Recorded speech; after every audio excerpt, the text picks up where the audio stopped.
বলছি বাবু শোনো না, হ্যাঁ বাবু বলো। সামনে তো জামাই ষষ্ঠী চলেই এলো। আগের বার তো না না বলেছিলে, এবার কিন্তু কোনো না শুনবো না। এবার তোমাকে আসতেই হবে। আরে বিয়ের আগে কি করে যাই বলো তো।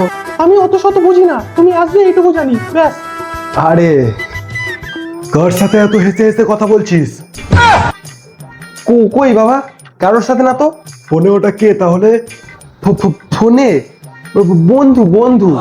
ও বন্ধু, আচ্ছা ঠিক আছে, ফোনটা লাউড স্পিকারে দে। ये फंस गया सीएम। তাহলে ওইটাই ফাইনাল রইলো, জামাই ষষ্ঠীর দিন তুমি আমাদের বাড়িতে আসছো। ঠিক আছে, সকাল সকাল চলে এসো। রাখলাম। হাই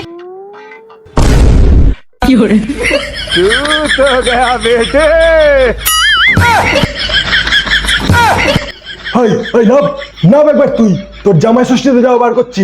প্লিজ আমাকে ক্ষমা করে দাও, প্লিজ